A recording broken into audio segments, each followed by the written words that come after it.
1888년 1월 12일은 미국 내지에서 이례적으로 따뜻한 날이었어요. 정오 무렵 기온이 아주 높아져서 눈과 얼음이 녹기 시작했습니다. 사람들은 이 독특한 날씨에 기뻐하고 놀라며 바깥을 떠돌고 있었죠. 하지만 모든 것은 단 몇 분 만에 바뀌었습니다.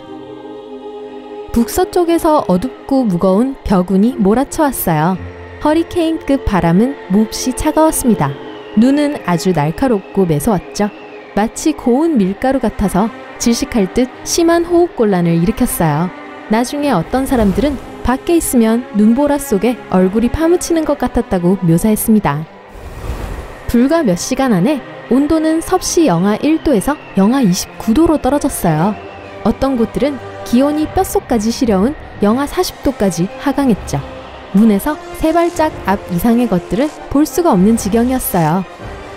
갑작스러운 폭풍과 그 전에 잠깐 지속된 유난히 따뜻했던 날씨, 그리고 학교 수업 및 근무 시간이었다는 점은 이 폭풍을 아주 치명적으로 만들었습니다. 사람들은 안전한 집에서 나와 시내나 학교에 가고 볼일을 보거나 유난히 화창한 날씨를 즐기며 산책을 하고 있었죠. 몰아친 폭풍은 아주 빠르고 악랄했어요. 사람들은 이에 대비할 시간이 없었어요. 그들은 눈더미를 넘어 집 쪽으로 기어 올라가 눈보라 속에서 현관문을 찾았죠. 농부들은 살아남기 위해 건초더미 속으로 터널을 뚫고 있었고요. 어떤 사람들은 이게 지진이라고 믿었는데 바람이 너무 세서 건물들이 흔들렸고 덧문은 벽에 부딪혀 산산조각이 났거든요. 귀청이 터질 것 같은 소음에 어른들도 공포에 질려 비명을 질렀어요. 많은 이들이 밖에 있는 사람들을 돕기 위해 창가에 조명을 놓았어요. 하지만 이 표지등은 거의 보이지 않았죠. 악몽 같은 폭풍은 12시간에서 18시간 동안 계속되었습니다. 수천 명의 사람들이 끔찍한 눈보라 속에서 길을 잃었어요. 이 자연재해에는 학교의 눈보라 또는 어린이 눈보라라는 이름이 붙었는데 실종된 사람 대부분이 어린아이들이었기 때문입니다. 아이들은 교실 하나짜리 학교에 갇히거나 집에 가려다가 심한 눈보라 속에서 길을 잃었어요.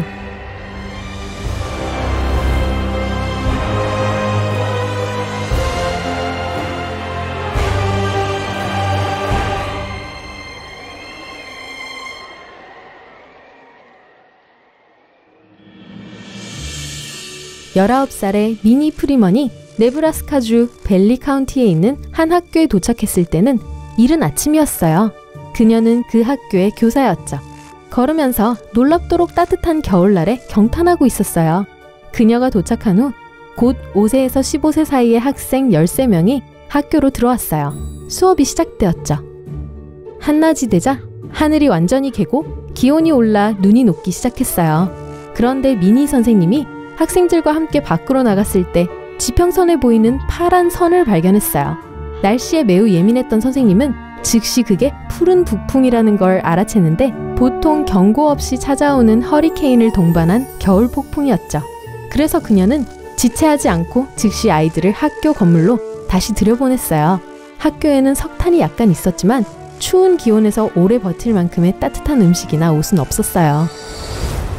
그때 미니 프리먼이 예측한 대로 끔찍한 눈보라가 찾아왔습니다. 우박이 창문을 마구 때리기 시작했죠.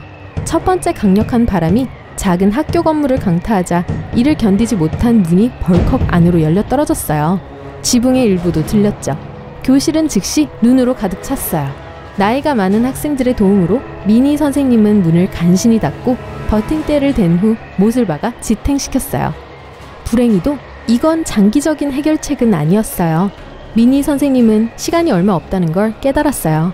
건물이 곧 눈과 바람의 힘에 의해 무너질 것이었죠. 문이 다시 뜯겨 열리고 지붕의 일부가 떨어져 나갔을 때 이것이 증명되었죠.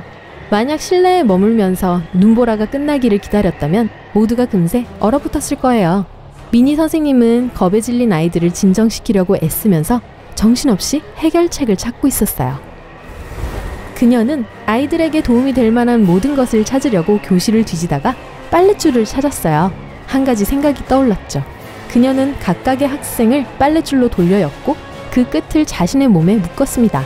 그리고 나서 자신의 품에 가장 어린 학생을 안고 아이들을 맹렬한 폭풍 속으로 이끌었습니다. 이후 그녀는 기자에게 이런 폭풍을 본 적이 없다고 이야기했습니다. 강한 바람 때문에 눈송이가 마치 작은 화살처럼 얼굴을 찔렀어요. 눈앞에 보이는 건 시야를 가리는 눈천지뿐이었죠. 다행히도 그녀는 완벽한 방향 감각을 가지고 있었어요. 미니 선생님은 아이들과 자신의 목숨을 구하기로 결심했죠.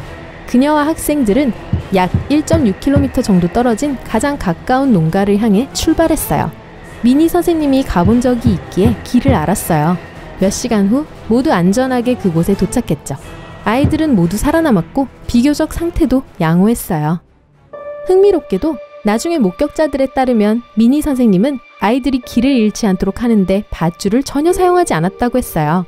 미니 선생님은 작은 행렬의 앞쪽, 뒤쪽, 그리고 옆쪽 모든 곳을 꼼꼼히 다 살폈어요. 하지만 나이가 더 많은 학생들의 도움이 아니었다면 모든 아이들을 안전한 곳으로 옮기지 못했을 겁니다. 어쨌든 미니 선생님은 온 나라의 관심을 사로잡았습니다. 네브라스카의 겁없는 여성이라는 별명과 수백 건의 결혼 제안서, 그리고 전국 각지에서 수많은 선물과 감탄의 편지를 받았죠. 수줍음이 많은 미니 프리먼은 당연히 모든 칭찬과 홍보에 당황했어요. 자신이 해야 할 일을 한 것에 대해 명성을 얻고 싶어 하지 않았죠. 제자들을 구하는 것은 자신의 책임이었고 그녀는 그 책임을 다하기 위해 최선을 다했습니다. 이 재난은 끔찍하고 예상치 못한 일이었지만 다른 교사들도 학생들을 끔찍한 운명으로부터 가까스로 구했어요. 예를 들어 네브라스카주 포니시의 세이모어 도프 학교의 선생님은 오후 2시쯤 폭풍이 일어났을 때 17명의 학생들 모두 학교에 남아있겠어요. 모두들 학교 건물 안에서 밤을 보냈죠. 선생님과 아이들은 비축해둔 나무를 태워야 했는데 그렇지 않았다면 아침에 모두 얼어붙었을 거예요. 다음 날 불안초조로 전날 밤 1시도 잠을 자지 못한 학부모들이 학교 건물에 당도했어요.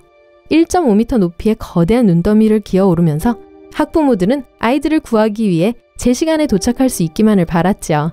다행히도 눈 속에 갇혀있던 전원 모두 그날 밤을 무사히 보냈어요. 사우스 다코타주 그레이트 플레인즈에서는 2명의 남자가 몇몇 학생을 구했습니다. 그들은 가장 가까운 집에 밧줄을 묶은 다음 학교 건물로 향했어요. 밧줄의 다른 쪽 끝을 고정시켜서 아이들을 안전하게 데려오는 데 사용했죠. 폭풍이 왔을 때 밖에 있던 사람들은 울타리, 철길 또는 한 줄로 늘어선 나무들을 따라 이동하려고 했어요. 우연히 건물에 부딪히고 나서 겨우 건물을 발견할 수 있었죠. 집에 가는 것이 불가능하면 사람들은 헛간, 닭장, 건초더미, 심지어 눈더미에 숨었습니다. 한 11살짜리 소녀는 여러 마리의 소 무리와 함께 폭풍우에 휘말렸는데 맨 앞에 있던 소의 꼬리를 잡고 집으로 가는 길을 찾았어요. 그 소는 가는 길을 알고 있었기에 소녀와 나머지 소 무리를 안전한 곳으로 이끌어 주었어요. 폭풍은 나무도 없는 새하얀 황량한 평지에 1.5m에서 3m 높이의 무시무시한 눈더미들을 남겼습니다. 이 거대 눈더미 중 하나는 깊이가 9m에 길이가 1.6km에 달했죠. 쌓인 눈더미는 얼어붙어서 사람과 말들 모두 그 위를 쉽게 걸을 수 있었어요. 이 모든 눈은 봄, 그리고 심지어 초여름까지 땅에 남아 있었어요. 자연의 파괴력을 끊임없이 일깨워 주었죠. 오늘 새로운 것을 배웠다면 이 영상에 좋아요를 주고 친구와 공유하세요. 여기 여러분이 좋아할 만한 다른 멋진 비디오들이 있습니다. 왼쪽 또는 오른쪽을 선택하고 삶의 밝은 면에 머무르세요.